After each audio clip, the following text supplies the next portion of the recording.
and so on, that they will stand up and work for justice against those things that are at variance with basic notions of human rights. Which of those that are, as you describe as at variance, which of those are the ones that really concern you most? Well, there's the institutionalized mistreatment of women. There is the sanction for wife beating, the honor killings, genital mutilation, the freedom of conscience, the denial of that utterly, the death penalty for those who wish to exercise their freedom of conscience by leaving Islam. The thing is that, of course, it's rare to find Muslim preachers in Western countries speaking openly about wanting to bring those elements here. But there are efforts to normalize Sharia and to establish, as there already are quite a few in Great Britain, Sharia arbitration courts. And the British public was assured at the time that those were established that they would only deal with matters like marriage and civil matters between private individuals, inheritance and that kind of thing, and not with things that overlapped with British criminal law. But that was almost immediately contravened. Robert, can I ask you how long in a place, I can't expect you to know everything about Australia or where we sit and that sort of thing. There's about 2% of the population identifies as Islamic. How long do you think it will be before these values that you've described can infiltrate our broad community?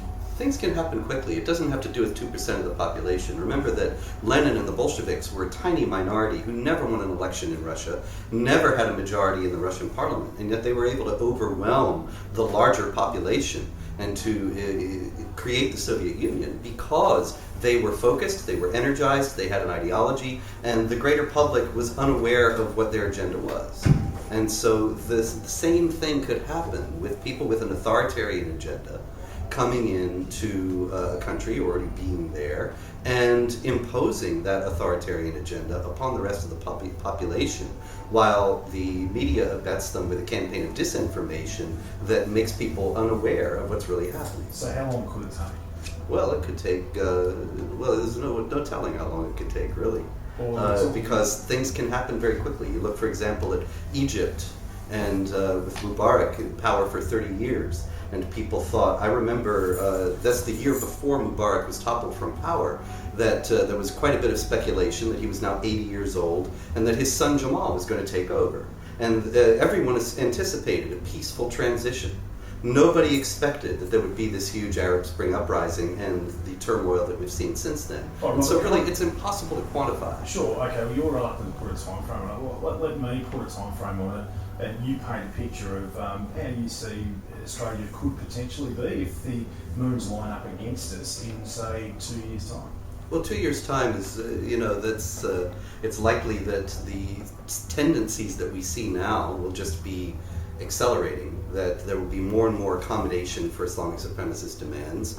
As Pamela was noting, that there have been in workplaces, in schools, and elsewhere, similar institutions, attempts to establish special accommodation for Islamic law and practices, and to reinforce the principle that wherever Islamic law and practice and Western law and practice conflict, it's Western law that has to give way. And that is something that is going on, I think, with most people not even being aware of it as an agenda, and that's going to continue. And what about, do you accept this notion that potentially having an organisation and a brains trust and a exchange of ideas that is seen as anti-Islamic can put Islamic members of the community, well-intentioned, moderate people, under threat? No, well-intentioned, moderate people should be here with us right now, standing with us for justice and for freedom and for human rights. Well-intentioned, sincere, moderate people ought to say, oh, well, we reject all that as well. We don't want to see women beaten and subjected to commodification by polygamy and honor killing and all this business. We don't want to see people executed for deciding to convert from Islam to Christianity. We reject all that as well, so we'll stand with the Q Society. But see, it's people like you who make that impossible. Because you perpetuate this myth that to talk about these things is somehow putting these moderates at risk, when actually they ought to be the ones standing up most forcefully and vocally in defense of exactly the same things that we are standing in defense of. Well, they actually have. They've asked to have a debate with you about it, and you've rejected it because you wanted money. Well, that was actually not the case. What happened was that we agreed to a debate, And they were not a moderate group. They're a group that's connected with Hizb ut-Tahrir, which is explicitly dedicated to imposing Islamic law over Australia and the world. And what happened is that they had told us that it would be a free event, but then they were charging $25 a head to have people come in. So we dropped out rather than allow them to profiteer on our name. So because you wouldn't get a clip, you wouldn't talk. I'm sorry? You wouldn't get a clip off the money. You refused to talk. No, we agreed to a free event. We agreed to an event where we were not going to be paid and they were not going to be paid. Then when we found out they were profiteering, we dropped out. So they didn't disclose that to you. That was found out. How did you We found that out from the announcements of the event. Okay, and in terms of, there's been a criticism of you that you've ignored the Quran's condemnation of warfare in the past. Can you accept that? Can you tell me where this condemnation of warfare is in the Quran, please? That was a criticism that's been made quite Yeah, widely. can you quote it to me? I haven't read the Quran recently. Okay, well I've written a commentary on the entire Quran and discussed every verse in it. And so it's factually false that I've actually ignored any verse of the Quran. You can find something that I've said about every last passage in the Quran. I've also written a book that's a guide to the Quran. And so to claim that I've ignored any part of the Quran is factually false, and I can show you where I have discussed every last passage of the Quran. But in reality, the Quran does not condemn warfare in any way, shape, or form. It says in chapter 9, verse 29, fight against those who do not obey Allah and His Messenger, and do not forbid what He has forbidden, even if they are of the people of the book, which is the Quran's designation primarily for Jews and Christians, until they pay the jizya, which is a tax, with willing submission and feel themselves subdued. That is, in other words, fight the Jews and the Christians until they submit and are subjugated under the rule of Islamic law. This is in the Quran's 9th chapter, which is the next to last chapter, according to Islamic tradition, to have been revealed to Muhammad.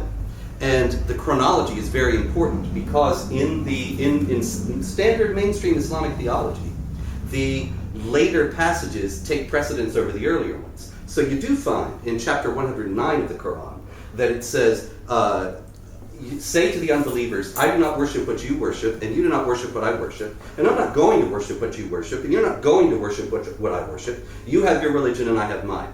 That's the whole of chapter 109 of the Quran. It's essentially tolerance. It doesn't say don't go to war, but it does say you have your religion and I have mine, and we'll leave each other alone.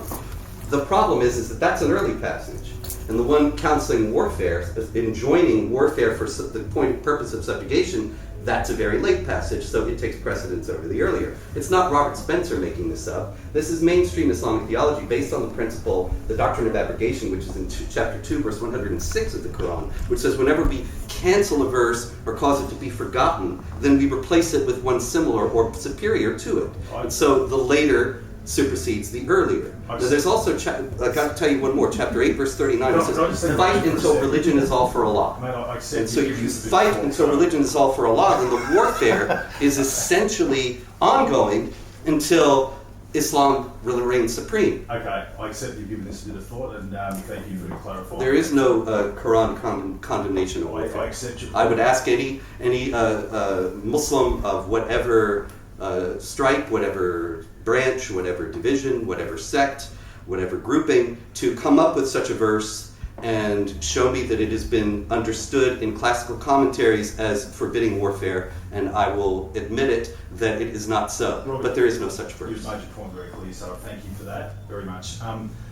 Final question, do you believe this notion that Muslims believe they are better people than non-Muslims? You can't say Muslims believe about anything unless you're saying Muslims believe that there is no God but Allah and Muhammad is his messenger, because that's what makes you a Muslim.